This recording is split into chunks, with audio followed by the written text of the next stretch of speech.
Bienvenue à tous mes chers Moonies dans le podcast Come on the Moon. Alexandre, je suis ravie de vous accueillir dans ce podcast où nous parlerons entrepreneuriat bien sûr. Nous parlerons également communication digitale à l'aide d'interviews de professeurs de yoga, d'interviews d'entrepreneurs, tout cela allié à la communication digitale. Il y aura certains épisodes dédiés à des interviews, d'autres épisodes spéciaux comme On the Moon et des épisodes également sur le cycle lunaire allié à chaque mois pour les entrepreneurs. J'espère que ces nouveautés vous plairont et n'hésitez pas à nous faire vos retours par message, par mail, en laissant des petites étoiles sur les plateformes dédiées comme Apple Podcast, des commentaires. Ça nous fera très très plaisir d'échanger avec vous. Je vous souhaite une très bonne écoute.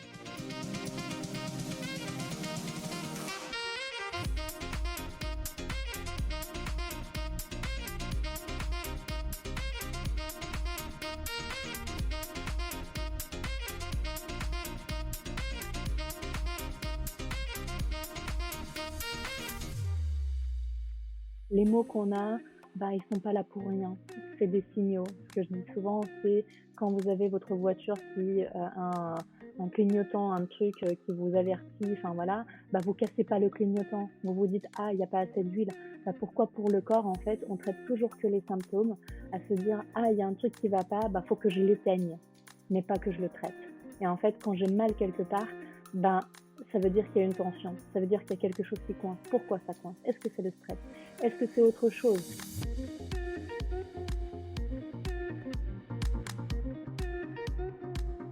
Aujourd'hui, j'accueille Anya, la fondatrice de la méthode Face Yoga Studio, qui va nous parler de son parcours avec le yoga, son parcours entrepreneurial, mais aussi tout ce que le yoga a pu lui apporter et comment elle a créé sa méthode, ses formations et comment elle est devenue une chef d'entreprise accomplie, alignée et en harmonie avec elle-même et ce qu'elle apporte. Je vous souhaite une très belle écoute.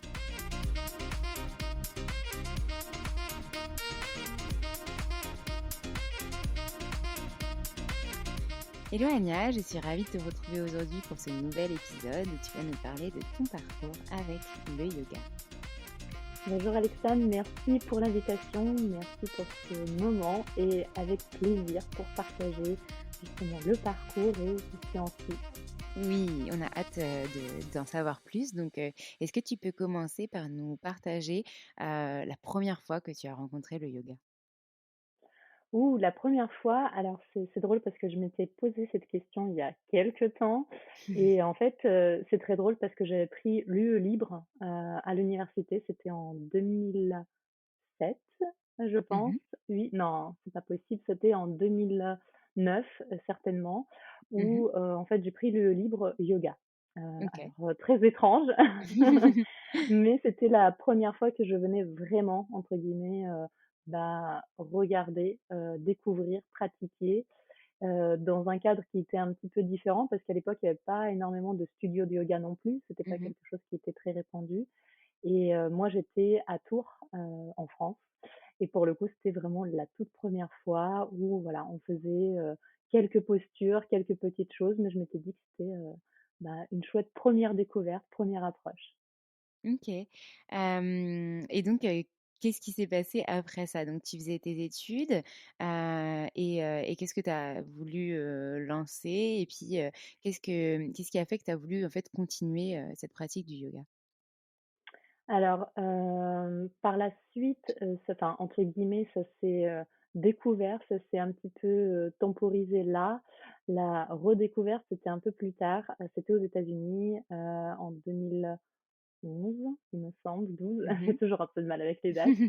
Et en fait, je suis partie, pour mes études, j'y travaillais, j'y suis restée, quelques années Mhm. et donc là, c'était vraiment ma pratique, qui est née, qui est découverte, qui s'est approfondie aussi avec, les années qui ont suivi parce que j'avais des colocs qui étaient un petit peu plus aussi yoga, bien-être, ce genre de choses. Donc c'est là que, on va dire ma pratique perso a vraiment débuté. Mmh. et elle s'est encore plus approfondie en rentrant en France en 2014. Et donc là, bah, j'ai découvert de nouvelles pratiques, dont l'acro-yoga qui est toujours mon dada, mais qui, était une inconnue jusqu'ici et bah, j'avais pas entendu parler, je n'avais pas fait jusqu'ici, donc c'était, un petit peu le hasard des choses. J'y avais, bah, emmené, bah, mon chéri, une amie et en fait, bah, la découverte, ça s'est transformé en passion. Donc je me Mmh. suis formée aussi donc entre-temps, je me suis formée au yin, à l'acro, au face yoga, à plein d'autres, pratiques, on va dire du bien-être, pas forcément que du yoga, donc comme la PNL par exemple et c'est là que ça s'est approfondi plus, on va dire à partir de 2014, 15, 16 et les années qui ont suivi. OK, on va revenir, plus en détail sur toutes tes formations justement et enfin, quelle a été ta démarche pour te former? Comment tu as eu envie d'aller plus loin que juste pratiquer et donc te former juste après. Mais j'aimerais juste faire un focus sur qu'est-ce que tu faisais à l'époque quand tu es partie aux États-Unis? Qu'est-ce que tu faisais comme travail et pourquoi tu as, voilà, ressenti le besoin de pratiquer le yoga et cetera? Alors, quand je suis partie la première année, enfin mon tout premier départ, je partais un petit peu dans l'inconnu. J'avais jamais Mmh. été aux États-Unis, j'avais jamais été, on va dire, enfin si j'ai déjà été à l'étranger, mais pas pour, vivre. Enfin, je suis née à l'étranger. Donc France, Mmh. c'est un petit peu étranger, donc en fait, il faut remettre les choses dans le contexte. Mais c'était mon premier grand départ en tant que moi, individu, sans forcément, enfin c'était ma décision et Mmh. pour le coup, c'était pour continuer mes études, donc moi j'ai un parcours, on va dire plutôt, digital, plutôt Mmh. business, management international, OK. et donc là, c'était pour, bah, finir mon MBA, donc un master en business et management. OK. Toujours avec une approche internationale parce que c'est ce qui me plaît, c'est ce qui me caractérise aussi. On en a parlé un petit peu entre nous. Mmh. Je suis née en Ukraine, j'ai grandi en Ukraine. Je suis arrivée en France quand j'avais 12 ans et Mmh. pour le coup, voilà, je ne peux pas dire que je suis l'un ou l'autre ou que l'un que l'autre. Et les États-Unis, c'est vraiment, bah, le 33% restant où en fait je suis un mélange de plein de choses et bah, c'est ça qui est chouette, c'est que bah, je te parle en français, mais en fait mon cerveau il peut réfléchir en russe, en ukrainien, en anglais. Très spontanément, il y a des phrases qui vont me venir en anglais et Mmh. pas en d'autres langues et en fait je sais pas, c'est quelque chose qui fait vraiment partie de qui je suis, tant au niveau de ma pratique qui n'est pas monotone, monochrome, j'ai envie de dire, c'est que j'adore le yin, mais en Mmh. fait, il me manque un côté un petit peu solaire, donc là, je vais aller le chercher dans l'accro et en même temps, il va me manquer quelque chose d'autre, donc je vais aller le chercher ailleurs et c'est comme ça qu'en fait, bah, tout me vient et c'est comme ça que je crée en fait, ben, des choses qui me ressemblent. Voilà, Mmh. donc c'était une longue, explication, Non, non, non, mais c'était très clair. ouais, bon, et donc pour répondre un petit peu plus à ta question, je suis partie aux États-Unis pour mes études à la base. J'y ai Mmh. travaillé aussi, en tant que directrice de la Maison française sur campus. Donc l'objectif, c'était de promouvoir la culture française, chose OK. qui est très drôle venant de quelqu'un qui n'est pas forcément né en France, mais je pense que c'est d'autant plus, être sensible à la manière dont les autres peuvent percevoir, recevoir la culture que de ne pas être né dans une culture, on va dire, depuis le début. Enfin Mmh voilà. mh. Donc ça, c'était vraiment pour la première année et après ce qui en est suivi, c'était vraiment pour finir, bah, mes études. Et donc là, bah, c'était le quid de: «Est-ce que je reste? Est-ce que je rentre?» Et j'avais l'opportunité de rester, de changer de ville. J'étais à Chicago, j'ai changé on va dire entre les années, mais la dernière année, j'étais à Chicago et j'avais une opportunité justement de travailler pour une belle entreprise dans le digital, dans OK. les services, à San Francisco et il se trouve que j'ai une belle opportunité aussi à Bordeaux avec, OK. bah, un manager qui m'a tout de suite, fait écho à l'intérieur, quelqu'un pour qui j'ai une énorme reconnaissance, humaine et pour le coup, je me suis dit: «Ben, je m'en fiche de l'entreprise à proprement dit, je pourrais toujours revenir aux États-Unis si je veux, mais j'ai vraiment envie de suivre cette personne» et c'est un petit peu grâce à lui, ou à cause de lui que je suis revenue. en France et pour le coup, c'était plus à Tours, c'était à Bordeaux, là où je suis maintenant. OK. Et ça, c'était à peu près en quelle année, du coup, tu nous as dit? Ça, c'était alors je suis revenue en 2014, ouais. OK. Donc c'est à ce moment-là que tu t'es lancée à temps plein en tant que professeur de yoga pour aussi, lancer ta méthode et cetera? Non, non, Non? pas du OK. tout. En fait, quand je suis revenue ici, c'était vraiment, bah, pour continuer dans le digital. D'accord. En fait, le digital était, bah, c'est mon dada. Faut Mmh. savoir que je continue à enseigner la communication digitale, à l'EFAP à Bordeaux pour, bah, Mmh. les masters, les MBA qui sont en anglais. Parce que voilà, j'aime le côté anglais, j'ai pas envie de le délaisser et si c'était pas en anglais, je pense que je le ferais pas. Mais Mmh. c'était vraiment une question de logique. Donc Oui. pour reprendre un petit peu la chronologie, donc je suis, revenue en France, c'était une petite boîte, d'applications mobiles D'accord. et donc moi je m'occupais de tout ce qui était partenariat, avec, bah, l'Ukraine, la Russie, des pays francophones aussi parce qu'on s'est fait racheter, plusieurs fois et donc là, il y a eu des licenciements économiques. À un moment donné, bah, il y a eu 30 départs, et deux personnes, restées, c'était la comptable et moi. Mmh. Et pour le coup, bah, en fait, j'ai récupéré d'autres pays dont je m'occupais pas à la base, mais bah, voilà, la France, Belgique, d'autres pays francophones, plus tout ce qui est russophone, OK. et en fait, voilà, d'être un petit peu dans une autre dynamique. M'occuper aussi de la communication auprès des partenaires, donc enfin, c'était très multitâche, parce que Mmh. quand on est dans un esprit start-up, en fait, on s'occupe de tout, on met la main à la pâte, surtout Mmh. qu'on a une petite équipe, on était une trentaine et on gérait, plus de 40 pays, sachant qu'il y avait OK. des développeurs, il y avait enfin voilà, à proprement dit en tant que country director, c'était mon statut à l'époque, on était une petite équipe de même pas 10 personnes et en fait OK. on gérait le monde entier. C'est beau dit comme ça. Oui et pour le coup, on avait des super, partenariats. On nous a fait confiance, bah, au niveau international, puisque l'app était préchargée dans tous les HTC, par exemple. Donc c'était vraiment chouette, en Mmh. termes d'expérience et pour le coup, ça m'a moi, ce que j'adorais, c'était encore le voyage. Donc j'ai pu voyager un peu partout, que ce soit aller jusqu'à Vladivostok, c'était le point le plus loin que j'ai trouvé. C'était mon record personnel pour aller voir des partenaires là-bas. OK. Super expertise, super expérience, en termes, bah, voilà, de professionnel, Mmh. personnel et non, c'est pas encore là que naît, ni le Face Yoga Studio, ni, on va dire, ma pratique, perso approfondie telle que je la connais aujourd'hui. Mmh. Ça vient petit à petit et ça vient avec les licenciements. En fait, c'est mon D'accord. échappatoire. C'est là que je me retrouve, vraiment, bah, dans mon cocon où tout va bien, où il y a pas moi et les autres parce que quand tout le monde se fait licencier émotionnellement, c'est très compliqué Mmh. d'être la personne qui reste. Je ne comprenais pas, j'étais persuadée que j'allais être licenciée parce que je suis jeune, enfin à l'époque j'étais encore plus jeune. En tout cas à l'époque j'avais moins de 30 ans, j'étais, ben, on va dire diplômée, bon background, dans tous les sens du terme.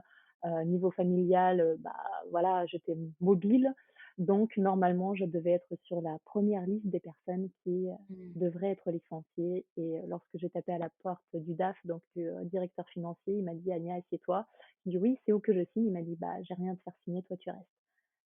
Et je me suis dit: «OK». Il m'a dit: «Non mais tu devrais être contente». Je dis: «Bah, en fait, j'ai l'impression que c'est un cadeau empoisonné». Donc Mmh. voilà et par la suite donc après avoir licencié tout le monde, c'est là qu'on s'est fait racheter une deuxième fois et pour le coup, c'était une autre aventure puisque j'ai pu réembaucher des personnes qui faisaient partie de D'accord. mon équipe, qui ont dû être licenciées. Donc on a recréé un petit peu une autre dynamique qui était entre guillemets «la même», Mmh. mais je me reconnaissais plus dedans. Je me Mmh. reconnaissais déjà plus dedans depuis un moment. C'est vrai que j'étais, bah, dans un certain confort de, j'avais mes partenaires, j'avais mes voilà, j'aime faire ce que je fais, j'aimais faire ce que je faisais, hem et en fait, ce que je dis très souvent, c'est qu'à ce moment-là, j'étais en pré-retraite, intellectuelle, Mmh. alors que, bah, encore une fois, je n'avais même pas 30 ans. Donc ça me posait vraiment problème dans le sens où je suis quelqu'un qui est très, hem, alors manuel oui, très créatif, mais très cérébral aussi et quand je ne Mmh. suis pas stimulée, j'ai du mal. Mmh. Faut que je sois en recherche, faut que je sois en développement, faut que je sois, ben, sollicitée de la bonne manière, en fait et j'avais l'impression que oui, certes, financièrement, ça suivait plus, mais intellectuellement, j'y étais pas. En termes de Mmh. valeurs, en termes d'alignement, je me reconnaissais pas dans ce que je faisais, tel que c'était, bah, en 2014, en fait Mmh. et Je vois ce que donc tu veux dire. j'ai mis un peu de temps à partir, tous les mois, tous les quelques mois, je me disais: «Allez, j'y vais». Et j'y allais pas. À chaque fois, je me faisais sourire parce que quand je croisais quelqu'un dans la rue, on me disait: «Alors?» Et je disais: «Ouais et non». Et donc pour le coup, je suis restée jusqu'en 2018, mais l'acro, yoga, le yin yoga, le face yoga était déjà en place, mais pas autant que c'est le cas aujourd'hui. C'était vraiment mes moments un petit peu de échappatoire, mes petits enseignements, on va dire, perso, groupe, voilà. J'avais même donné, on va dire des petits, cours, bah, à mes collègues lorsque tout le monde était encore là, mais à la pause déj, on était à côté du lac, donc on allait se poser sur l'herbe. Je disais: «Ah, qui veut faire du yoga? Qui veut?» voilà. Mmh. Mais c'était encore un petit instant dans mon quotidien qui n'était pas les, 95 de mon temps, de ce que ça représente aujourd'hui. Donc Mmh. voilà. Mais du coup, on arrive en 2018 quand du coup tu as arrêté avec cette entreprise, mais tu m'as dit que tu t'étais formée bien avant. Donc, à quel moment tu t'es dit: «Je veux aller plus loin dans ces pratiques et m'y former et pas seulement juste prendre des cours, quoi»? Alors, je pense que c'est quand j'ai senti que les professeurs que j'avais en face, en fait, j'arrivais à un plafond de verre où en fait Mmh. tu reçois, mais en fait, tu te rends compte que tu ne peux plus évoluer, tu ne peux enfin, dans ma pratique perso. Mmh. Donc ça s'est beaucoup senti, bah, avec l'accro parce que c'est ce qu'il y a de plus, on va dire, technique, Mmh. heu, parce qu'il y a un côté beaucoup plus, comment dire? «Sportif» entre guillemets, j'aime pas ce terme-là pour décrire la pratique, mais en fait, il y a beaucoup de technicité dans l'approche, Mmh. dans le sens où, bah, c'est pas simplement entre guillemets «faire des postures», c'est des postures à plusieurs.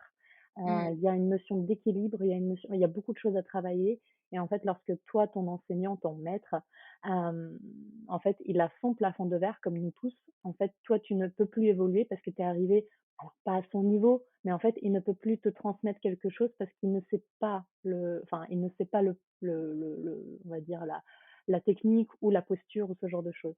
Et en fait, c'est à ce moment-là, pour l'accro en tout cas, que j'ai eu envie de me former. Pour le yin, c'était, pareil, c'était une très belle découverte perso où, encore une fois, c'était un petit peu, je vais pas dire les opposés, mais c'était des complémentaires par rapport à l'accro. C'est quelque Mmh. chose de beaucoup plus lunaire, beaucoup plus posé, beaucoup plus lent, où en Mmh. fait, je venais m'ancrer, je venais me voilà, souffler un peu et travailler sur les choses différemment. Donc c'était beaucoup moins musculaire en termes de tonus, c'était beaucoup plus dans la relaxation, dans l'acceptation, dans le côté posé, dans le côté OK. très, calme, très ancré et pour le coup, oui, enfin, en fait, tout, même quand je pense à la PNL, c'était, je l'ai fait pendant que j'étais encore, en entreprise et pour le coup, c'était, quelque chose qui m'a suscité de l'intérêt. Alors pour le coup, c'était, bah, encore une fois, la personne auprès de qui je me suis formée. J'ai très souvent enfin, non, j'ai suivi, en fait, à 100 j'ai suivi les personnes, j'ai pas suivi une pratique. En fait, pour l'accro, pour moi, c'était, ben, vraiment des personnes qui m'ont parlé, Mmh. en termes de leur enseignement. Ils sont au Canada, ils sont géniaux. Si, il y en a qui ont envie de se former avec eux, c'est Vancity Accro OK. et c'est vraiment des personnes qui m'ont inspirée dans leur manière de partager et je me voyais pas me former avec quelqu'un d'autre. C'était vraiment avec eux que je me voyais me former. Hem, Pareil pour la PNL, en fait, Olivier Zenouda, heu, alors aujourd'hui, il ne forme plus, je fais partie des dernières personnes formées, mais pour moi, pas été hors de question de me former avec quelqu'un d'autre. Mmh. Il a fait écho, ça a résonné en moi et pour le coup, c'était vraiment avec lui que j'avais envie d'apprendre, que j'avais envie de comprendre, que j'avais envie Mmh. d'évoluer Et en fait, on va dire quasiment toutes les pratiques, c'est des personnes qui m'ont fait vibrer et certes, peut-être j'ai découvert la pratique avec quelqu'un d'autre. Peut-être que j'ai eu un petit moment entre guillemets de découverte, mais après je suis très pointilleuse dans mes formations où je vais chercher Mmh. la bonne personne, celle avec qui j'ai le plus d'atomes crochus, en termes d'approche, en termes de manière d'être, Mmh. en fait, c'est vraiment pour moi, c'est un moment de, encore une fois, recherche très fine où je vais me dire, OK, j'aime ce qu'elle fait, j'aime ce qu'il fait, j'ai envie d'apprendre de cette personne, j'ai envie vraiment de gober ses paroles, de me plonger à fond sur ce que Mmh. cette personne a à transmettre. Donc voilà. OK. Donc ça, c'est toutes ces formations, durant tes années où tu étais encore en train de travailler pour, la start-up? Non, en fait, c'est un mélange. Oui, Même de ton évolution de pratique et de quand tu as décidé de te former? Ouais et même là, je parlais par exemple, Olivier, je me suis formée, pendant que, je travaillais. Après le Yin, je me suis formée, juste après que je sois partie. En fait, je pense qu'il y a aussi un switch, mental qui se fait lorsque, on peut faire autre chose, qu'on a du temps, qu'on a de Mmh. l'énergie, que voilà. Et pour moi, c'était vraiment ça, pour le Yin, par exemple, c'était exactement ça, c'est de se dire: «Il y a une formation, on m'en a dit du bien».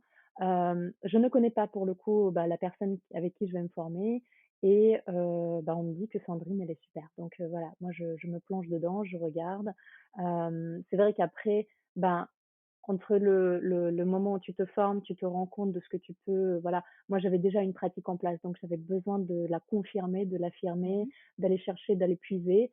Mais c'est encore une fois, c'est grâce à des formations et c'est là que j'insiste, on ne se forme pas sur YouTube, on ne se forme pas sur Insta, on ne se forme pas. Mmh. On ne peut pas. Je sais qu'il y a beaucoup de choses, on peut trouver sur internet, c'est super, mais il y a rien de tel qu'une vraie formation. Il y a rien de tel que justement, le fait de vous plonger à 100 Mmh. et pas aller picorer un petit peu, des petites infos qui, en fait, sont qu'une partie infime de la pratique. Et donc Mmh. là, se plonger, peu importe les formations, que ce soit, 10 jours, 2 semaines, 3 mois, peu importe, mais en fait, s'accorder ce temps-là pour aller chercher l'info, c'est super important pour vraiment venir puiser, pour venir confirmer, parce qu'on a une certaine responsabilité aussi auprès des personnes auprès de qui on enseigne, de s'assurer que ce qu'on fait, c'est bienveillant, c'est expert. Certes, on parle du yoga, certes, c'est quelque chose qui se vit, qui se ressent, peu importe qui on est en face. Mais en tant que professeur, moi, je ressens la responsabilité de m'assurer que mes élèves ont la meilleure expérience possible au niveau de leur santé, au niveau de leur bien-être. Il y a des personnes à qui je vais dire clairement que je ne conseille pas de pratiquer en ce moment-là parce que leur corps est en train de vivre quelque chose voilà, qui les transforme, qui les bouscule. Donc que ce soit une maladie, que ce soit, voilà, même le fait d'être enceinte, des fois, c'est pas forcément la meilleure chose à faire. Il y a aussi des moments off et donc accepter aussi ce côté-là. Mais ça, on vous l'apprend pas sur YouTube. Et ça, c'est Non. important justement de aller puiser l'ensemble des informations et pas prendre que ce qui est bon parce que, voilà, ça fera entre guillemets «un cours sympa». C'est vraiment avoir l'ensemble de l'information. Oui et puis on parle, quand même, de bien-être, on n'est pas docteur mais enfin il y a quand même une approche qui est importante, et surtout une responsabilité qu'on a envers nos élèves. Donc je suis d'accord avec toi qu'effectivement, et puis je pense que quand on plonge dans le monde du yoga et dans la formation, on n'a plus envie vraiment de s'arrêter. Enfin, on a toujours envie de se former Oui. différemment avec d'autres personnes, et c'est pour Ah ça bah aussi que tu oui, as continué à te former, plus tard, et que c'était pas, un fil, linéaire où tu t'es formé une seule fois et après ça s'est bien sûr. arrêté. Enfin, ça continue, dans le temps et je te rejoins pour la formation de Yin. Moi, je suis aussi en train de me former au Yin, Mmh. et c'est vrai que c'est une pratique vraiment, hyper intéressante et enrichissante, surtout pour des gens, qui, comme nous, sommes, très dynamiques à la base, ont besoin de beaucoup bouger, beaucoup, être stimulés, comme tu disais tout à l'heure. C'est une pratique qui permet voilà, d'équilibrer notre yin et notre yang, Entièrement. donc c'est vraiment très, très, très, très bénéfique. Et puis le chemin, je pense, ne s'arrête jamais, vraiment en apprentissage. Je pense qu'on a vraiment toujours envie d'évoluer. Ces pratiques évoluent aussi. On Mmh. évolue nous dans notre vie, donc je te rejoins dans tout ce que tu as dit. Est-ce que tu peux nous parler du coup, de ce qui s'est passé après en 2018 une fois que tu as quitté ton travail? Alors, ce qui s'est passé en 2018, c'est que je ne savais pas où j'allais, Mmh. hem, mais je savais d'où je partais. Alors, il y en a Mmh. beaucoup qui m'ont dit: «Anya, tu folle, tu pars, tu un super salaire, tu un super, job», sur papier, hein, parce que les gens s'arrêtent souvent sur, bah, ce qui est marqué et pas le ressenti, pas ce que la personne «vit» entre guillemets, pour de vrai. C'est vrai que, bah, donc pour l'info, la dernière entreprise, qui a racheté, bah, la mienne, donc avant je travaillais pour Nive République.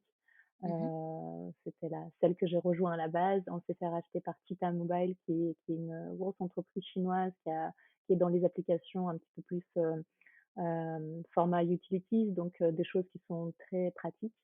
Et la dernière entreprise à nous racheter, c'était, TikTok. Donc OK. effectivement, quand je dis TikTok: «Ah, oh là là!»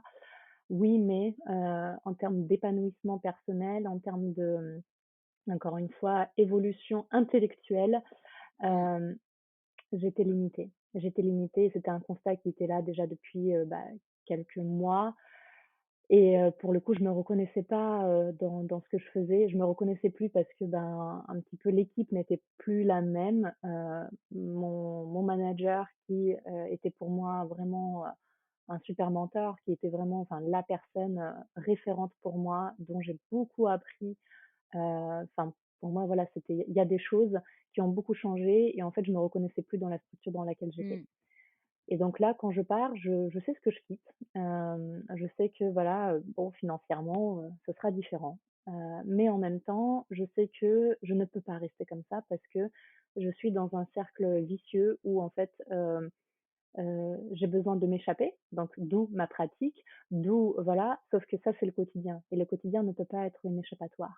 Le quotidien doit être ce qu'il est, je dois être, ben, en phase avec ce que je vis et s'il y a des moments qui sont un peu plus difficiles, bah, c'est OK. Mais les moments difficiles, entre guillemets, même si c'était pas difficile à proprement dit à un moment donné, mais ça ne doit pas être un échappatoire, à travers la pratique. Enfin, je dois pas être constamment en train de chercher à m'échapper. Mmh. C'est pas le bon format. Donc lorsque je me rends compte de ça, ben, je me dis: «OK, je vais voir pour partir». On m'accompagne pour partir, donc je suis super reconnaissante, et encore aujourd'hui, voilà, enfin, c'est des choses qui m'ont permis de partir sereinement, Mmh. heu, sans être dans une lutte, sans être dans des menaces ou je ne sais quoi, hem et pouvoir, bah, justement mettre quelqu'un à ma place, faire la transition dans des bonnes conditions aussi, que ce soit pour l'entreprise, que ce soit pour les partenaires, que ce soit pour l'équipe et moi. Donc lorsque je pars, bah, en fait, la première chose que je fais, je retourne en Ukraine. Je Mmh. retourne à la source Mmh.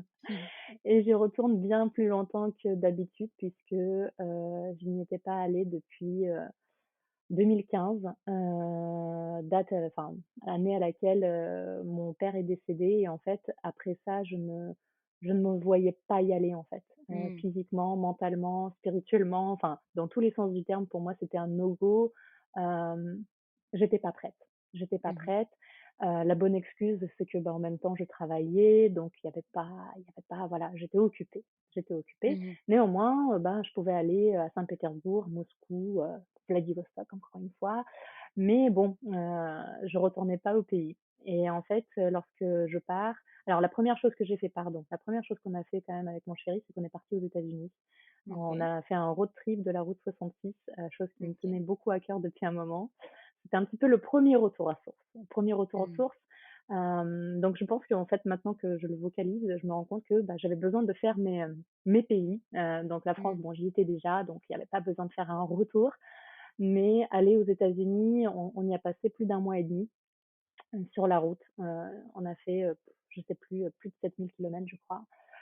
On J'ai revu des potes, j'ai enfin voilà, je on a été au mariage d'un de mes amis. C'était vraiment, je pense, un moment important pour, nous retrouver avec mon chéri, bah, qui m'a beaucoup, soutenue pendant tout le long et en même temps, retrouver les amis, retrouver, voilà, un cocon qui était différent, Mmh. m'inspirer, me replonger dans quelque chose qui me faisait beaucoup vibrer, qui me fait toujours beaucoup vibrer, en étant aux États-Unis. Et donc, quand je rentre, je pars en Ukraine pour pareil, plus d'un mois.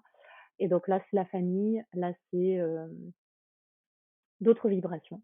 D'autres Mmh. vibrations où en fait, bah, je redécouvre un petit peu ma famille différemment parce que moi aussi j'ai changé.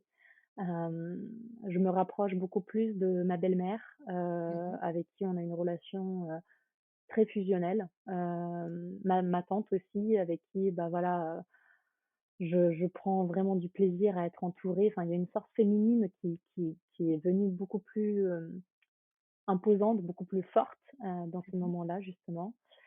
Et ben, en fait, à ces moments-là, encore une fois, je cherche de nouvelles formations. Mmh. Je cherche de nouvelles formations, je crée, bah, mon activité en tant qu'auto-entrepreneur.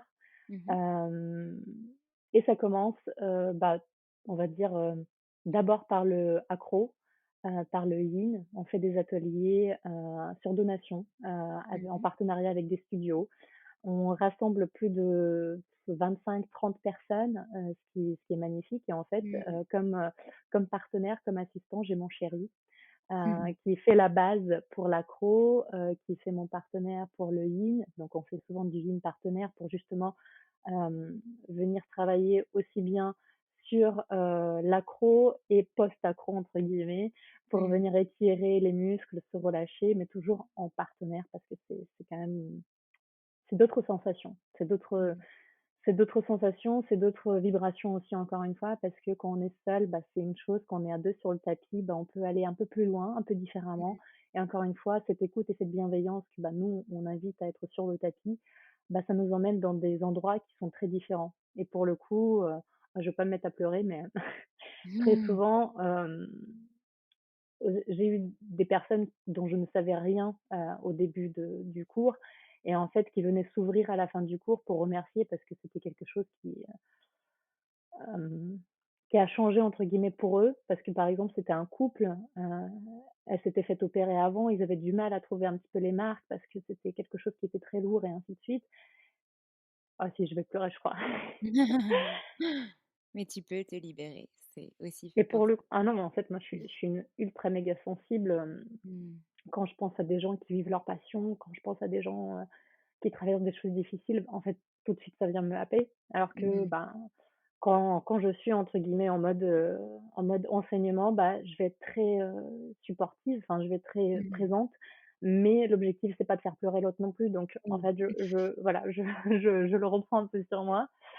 Mais pour le coup, oui, c'est des instants qui sont magiques, c'est des instants qui sont vraiment, vraiment hors du temps. Et pour le coup, on est avant le covid, on peut Mmh. se toucher, on peut même entre guillemets, ben, se «postillonner dessus» parce que, bah, en accro, ça arrive très souvent quand on est l'un au-dessus de l'autre.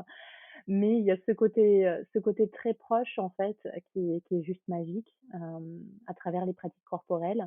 Mais, ce qui est intéressant à remarquer, c'est qu'à ce moment-là, le face yoga, en fait, il est pas encore omniprésent.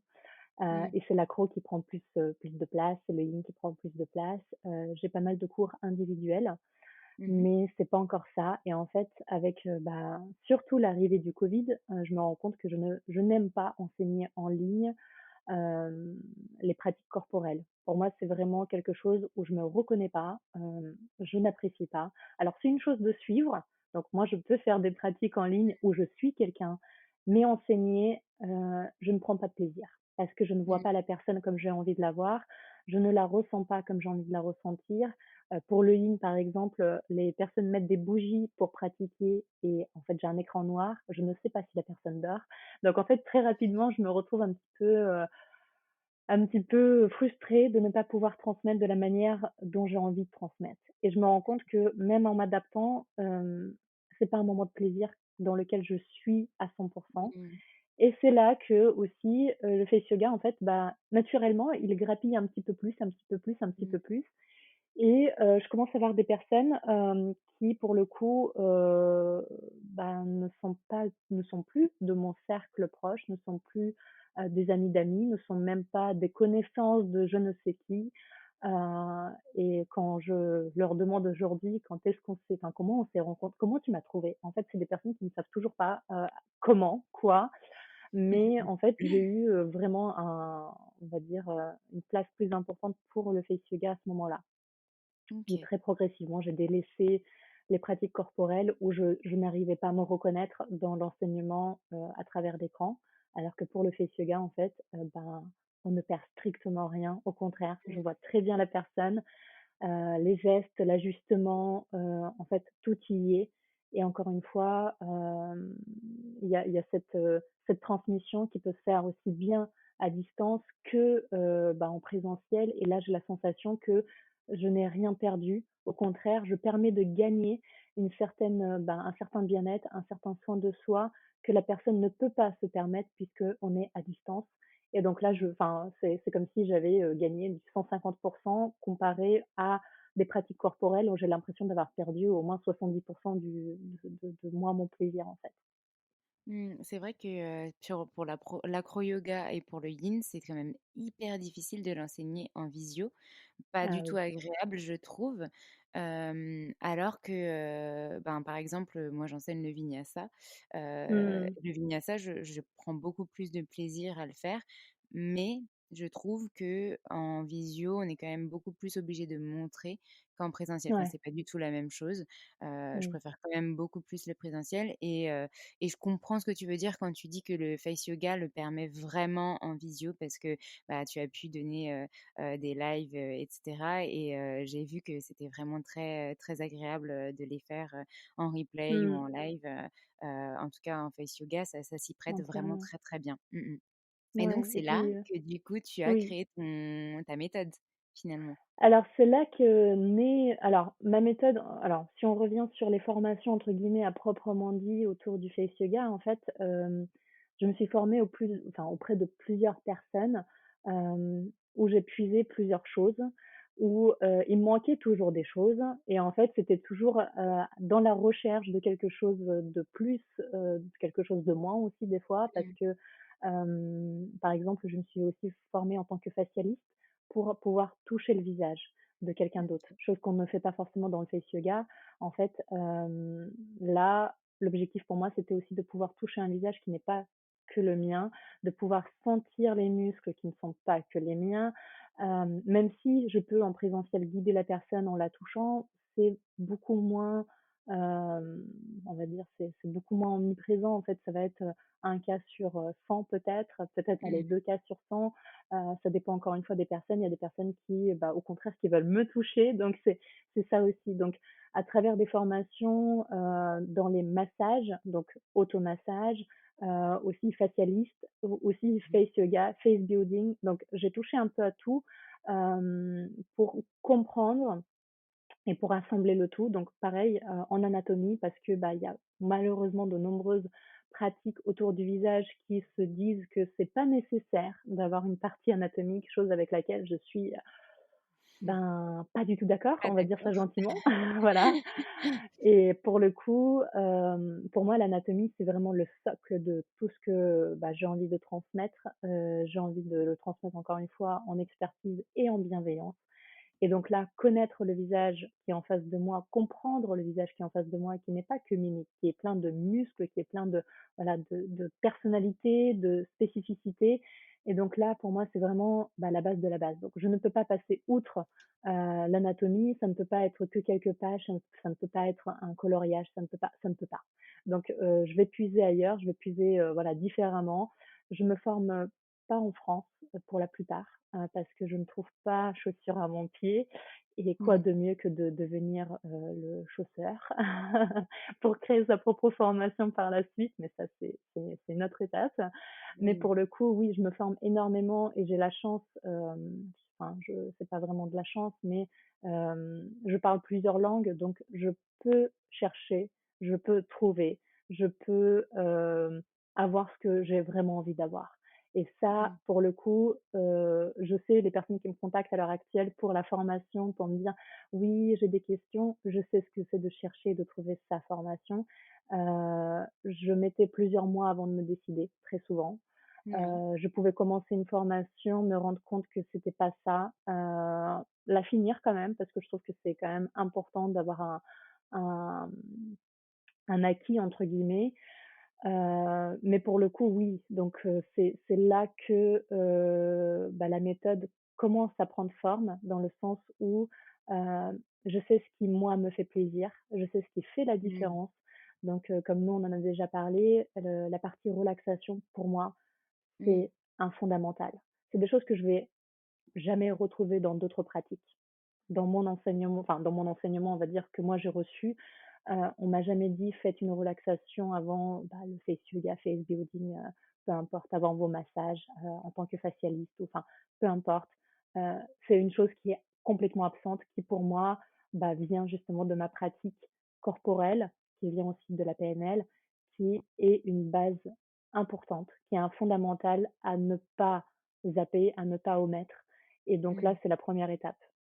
Par la suite, en fait, c'est le travail sur la posture, sur les cervicales, sur le visage, parce que très Mmh. souvent, bah, dans le yoga du visage, on va s'attarder sur le visage, mais on va pas penser ni aux cervicales, ni à la posture, alors que ce sont 2 choses qui sont primordiales, pour pas dire, qui en fait, ont tout leur sens et s'ils ne sont pas là, en fait, ça ne sert à rien et je pèse mes mots, de pratiquer sur le visage parce que les tensions au niveau du cou, au niveau des cervicales, ça va se répercuter sur le visage et peut-être, éventuellement, on peut avoir un effet waouh pendant quelques heures si on pratique au niveau du visage, mais ça reviendra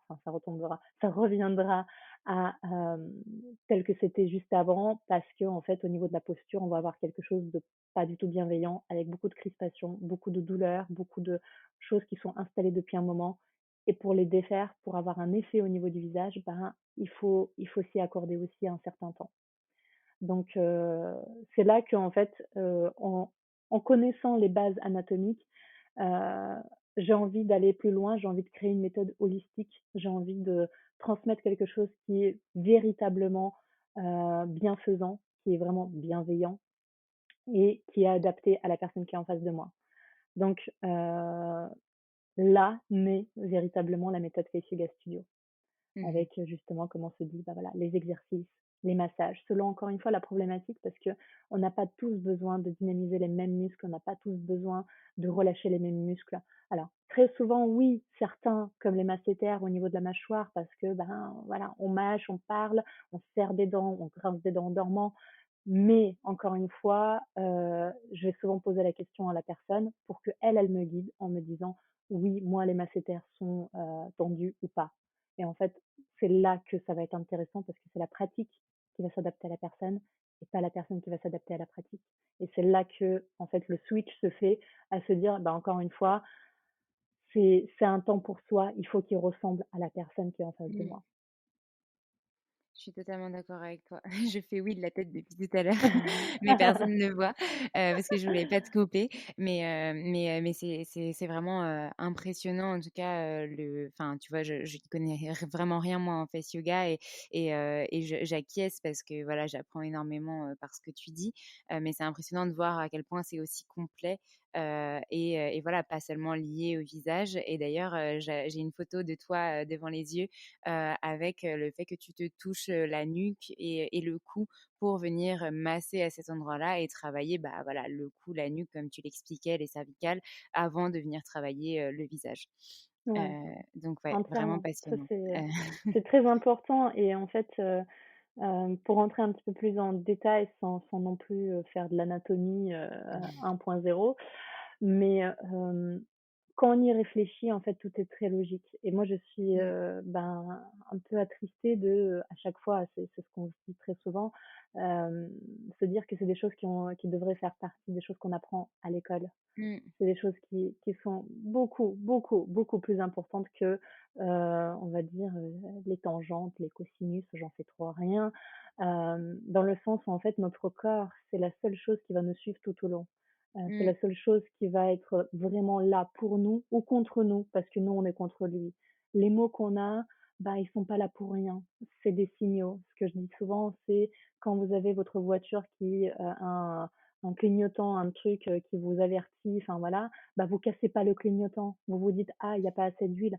Bah, pourquoi pour le corps, en fait, on traite toujours que les symptômes, à se dire: «Ah, il y a un truc qui va pas, bah, faut que je l'éteigne, mais pas que je le traite». Et en fait, quand j'ai mal quelque part, ben, ça veut dire qu'il y a une tension, ça veut dire qu'il y a quelque chose qui coince. Pourquoi ça coince? Est-ce que c'est le stress?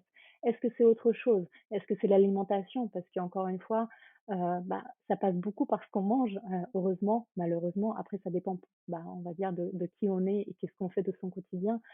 Mais c'est important de comprendre que le corps est à notre service à partir du moment où on est à son service et que c'est une machine parfaite. Et comme là, tu parlais du coup, ben, faut se rendre compte aussi que à travers ce petit coup, à travers ces petites, enfin, «zones» entre guillemets, il y a toute la circulation lymphatique, toute la circulation sanguine qui passe et que, ben, si on n'y veille pas, on peut faire des injections, on peut faire de la chirurgie esthétique, on peut prendre des Doliprane, Mmh. on peut, mais ce n'est pas une solution. Parce qu'en fait, si on s'attarde sur cette zone et on comprend qu'il y a des tensions parce qu'on ne se tient pas bien devant son ordinateur, que, Mmh. on ne s'hydrate pas correctement, ça a son impact, qu'on ne fait pas d'activité physique, enfin, toutes ces choses-là, en fait, ce ne sera que des conséquences et ces conséquences, malheureusement, ce sera souvent des tensions, des douleurs, Mmh. plus ou moins chroniques. Et encore une fois, il y a des personnes qui vont s'en rendre compte, malheureusement, un petit peu tard, tout simplement parce que, ben, on traitait toujours le symptôme. On allait voir des spécialistes qui sont spécialistes dans un endroit, mais qui prenaient pas le corps dans son ensemble en se disant, OK, bah, peut-être ça vient du stress. Peut-être que la personne est dépassée. Peut-être qu'elle a besoin de faire autre chose. Mmh. Peut-être que le problème n'est pas au niveau du bassin, mais au niveau du pied. Donc, voilà. Mmh mh. Je suis totalement d'accord avec toi et ça me rappelle beaucoup, bah, du coup, les cours d'anatomie que j'ai dans ma formation ligne parce qu'on parle beaucoup de ça, aujourd'hui, on traite énormément le symptôme, mais on traite pas enfin, vraiment l'ensemble de la problématique. Et du coup, on a un problème qui finalement peut revenir Oui. régulièrement parce que le symptôme est juste réglé pour un temps donné, quoi. Oui, Mmh mh. entièrement, entièrement. Et donc, c'est là, en quelle année déjà, que la méthode Face Yoga Studio est arrivée? Alors, elle arrive petit à petit à travers, bah, tous les petits ajouts, comme, un joli millefeuille, tu vois? Où voilà, on va superposer des niveaux, bah, des feuilles justement avec un peu de crème. À partir de 2018, c'est là Mmh mh. que, bah, voilà, je m'y plonge véritablement. Maintenant, 2019, voilà, on va dire des cours, toujours en petit comité, enfin Mmh. voilà. Ça évolue à sa manière, ça évolue, à sa façon et je trouve que c'est très important justement d'être passé par là, pour comprendre, pour pouvoir enseigner d'une certaine manière. Pourquoi je dis ça? Parce que, plus tard, c'est ce qui me permet d'enseigner la méthode à des professeurs, qui vont elles-mêmes enseigner la méthode. C'est-à-dire que pour, être formateur, en fait, il faut passer par toutes les étapes. On ne peut Mmh. pas sauter, je trouve, encore une fois, pour bien transmettre les choses, il faut comprendre qui on a en face de nous, qui est, notre élève, bah, on va dire final. Et donc en tant que professeur, je me enfin, je me confronte pas, enfin, c'est pas le bon mot parce que c'est pas une confrontation, mais je suis face à des, personnes différentes, avec des besoins différents, avec des envies différentes, avec des, bah, voilà, encore une fois, âge, sexe, localisation, tout différent. Et pour le coup, en tant que formatrice plus tard, c'est ce qui fait la richesse justement de ce que je peux offrir, chose qui pourrait ne pas être là si, bah, j'ai fait que, par exemple, des live Insta, ou que, je n'ai jamais enseigné en vrai. Donc c'est ça, qui est génial, c'est que, bah, quand je fais de l'enseignement aux professeurs aujourd'hui pour transmettre la méthode pour qu'elles-mêmes, elles puissent enseigner la méthode Face Yoga Studio, en fait, je sais ce qu'elles traversent parce que j'ai été là quand je me suis lancée. Et ça, je sais les doutes. Aujourd'hui, je ne doute pas. Je sais où je vais, je sais ce que j'ai à faire, je sais ce que j'ai à transmettre, je sais quelle est ma mission. Mais à un moment donné, j'étais comme elle à, bah, à douter, tout simplement, à me dire est-ce que voilà, c'est bien, est-ce que c'est pas bien, est-ce que, enfin, c'est un petit peu réducteur de dire ça comme ça, mais est-ce que, ben, la question toute bête, est-ce que c'est une activité dont je peux vivre? Et ça, pour le coup, je me rappelle comme si c'était hier, il y a quelqu'un qui m'a posé la question sur Insta, sais, dans les petites, text box, «Posez-moi des questions», voilà et il y a quelqu'un qui m'a dit, donc plein de questions, bah, justement sur les formations, sur voilà et est-ce que vous en vivez? Et c'était en 2018 et à l'époque, j'en vivais pas encore et j'ai répondu à la personne: «Je vous réponds dans un an» Mmh.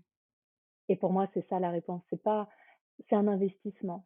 Alors, très souvent, c'est un investissement pour soi, en soi, comme toutes les formations qu'on fait, toi, moi. En fait, on est les 1res à en bénéficier, tout simplement.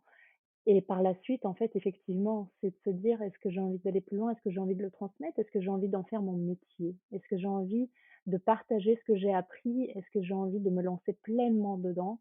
et donc moi, j'étais un petit peu dans cette hésitation-là, dans le sens où en fait, je savais pas le potentiel, à l'époque «Qu'est-ce que je peux faire avec ça?» enfin, entre guillemets, tu vois?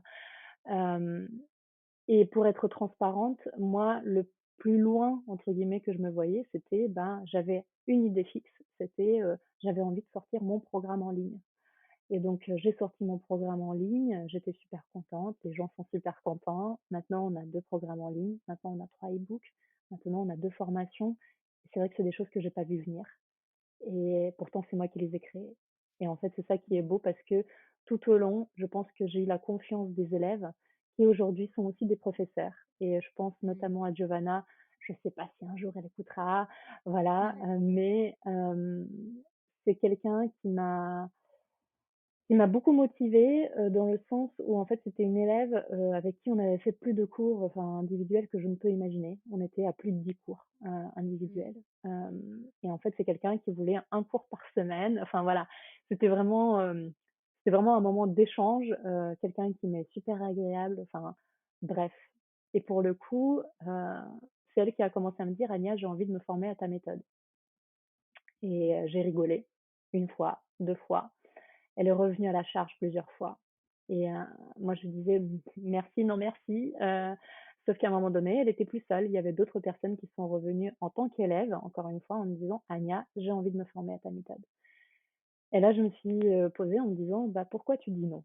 Est-ce que tu dis non pour les bonnes raisons? Est-ce qu'il y a des bonnes raisons de dire non en dans ce cas-là, en tout cas?»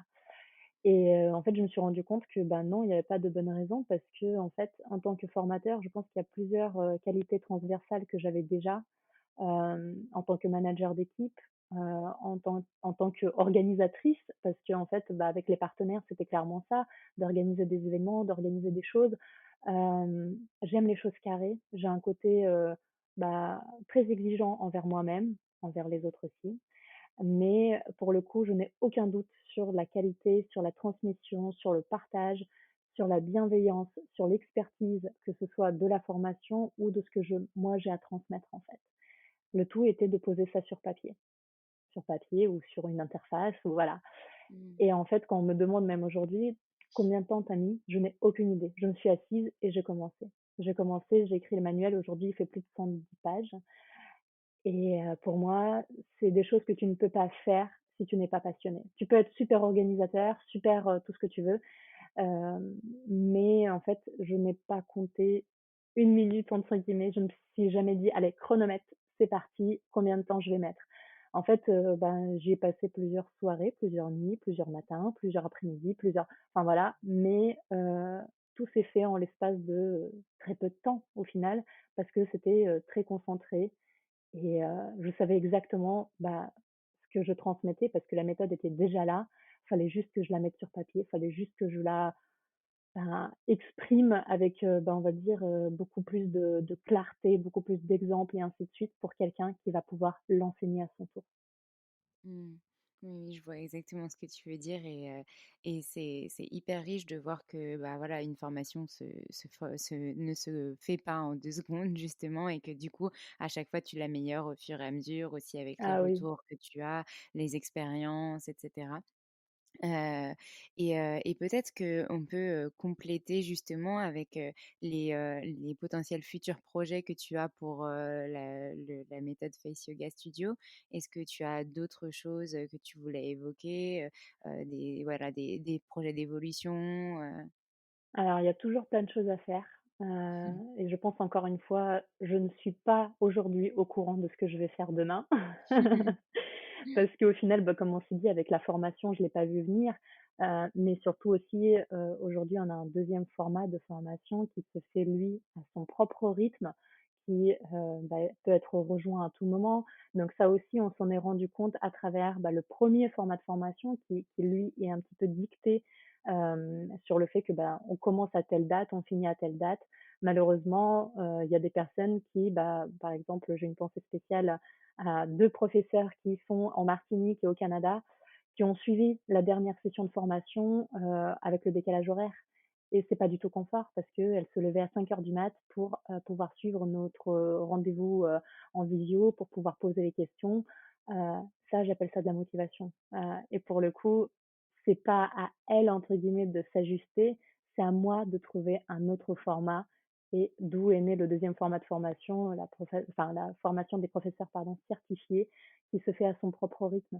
Donc est-ce que maintenant, on va faire autre chose? Certainement et là, comme je te disais, je suis quelqu'un de très créatif, et il n'y a pas assez de place dans ma tête pour, tous les projets, mais j'ai déjà, des programmes en ligne que voilà, j'aimerais, enfin filmer maintenant que voilà, j'ai un petit peu plus de temps en cette fin d'année, un e-book en plus, et puis, bah, surtout moi, mes formations aussi. Parce que encore une fois, c'est là que, je vais pouvoir partager différemment, autre chose, enrichir et ainsi de suite, parce que j'aurais vu aussi moi, autre chose à travers moi, mes formations.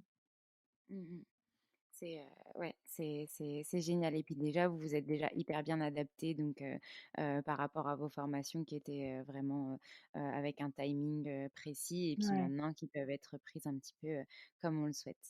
Super. Entièrement et puis, la chose que j'ai envie de rajouter, c'est, au début, c'était une aventure un petit peu solo, dans le sens où, bah, c'était moi, après c'était, mon chéri, après c'était une amie, bah, justement avec qui on a filmé le premier programme en ligne Harmonie. Mmh. Après, ben, il y a Cassie qui nous a rejoint pour la communication. Maintenant, il y a Mathilde qui nous a rejoint en tant que professeure pour valider aussi les oraux des professeurs à venir. Mmh. Donc en fait maintenant, c'est vraiment un état d'esprit d'équipe, chose qui me manquait peut-être un Mmh. petit peu, lorsque j'ai commencé aussi parce que, bah, quand on passe d'une équipe, qu'on travaille en entreprise et qu'on se retrouve un Mmh. petit peu seul, c'est chouette parce que, bah, le seul frein c'est toi. Si tu fais pas les choses, Mmh. bah, c'est de ta faute, mais en même temps, cette, créativité, cette, émulsion entre guillemets de plein de choses, bah, en fait, elle vient aussi du fait qu'on est en équipe et qu'on n'est pas toute seule. Et ça, Mmh.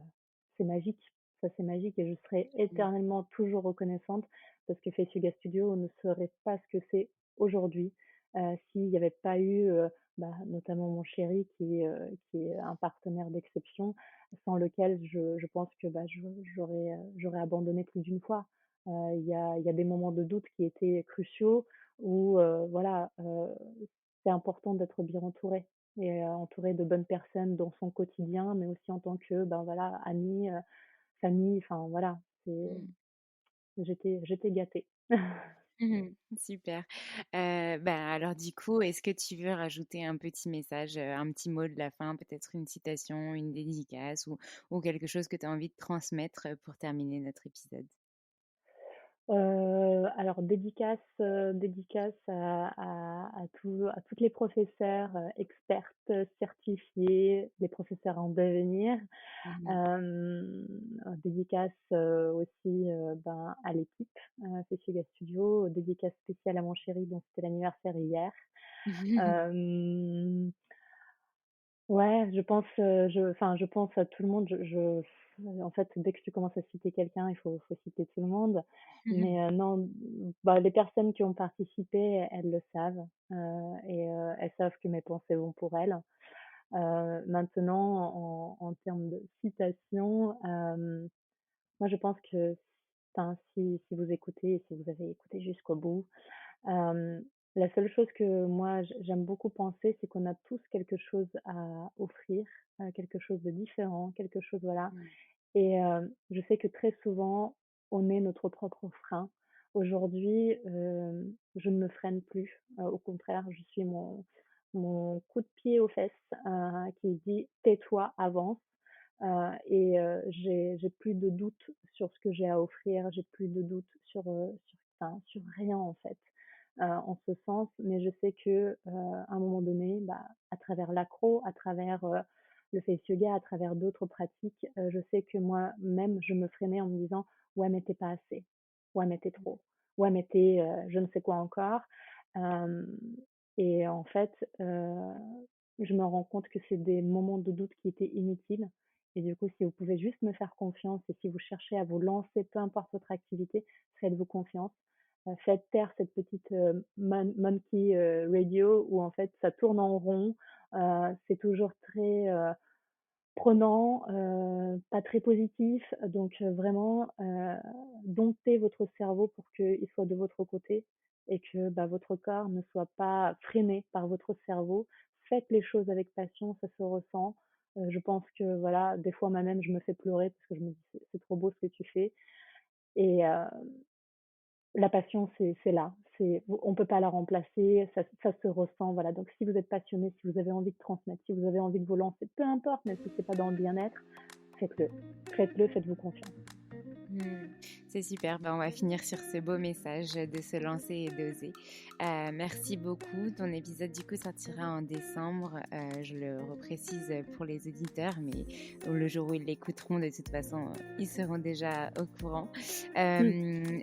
Merci beaucoup pour tes partages, merci pour ta confiance, merci pour tout ce que tu nous as apporté aujourd'hui. Et puis je te dis à très vite parce que je sais qu'on se retrouvera. Merci Alexandre, merci à toi.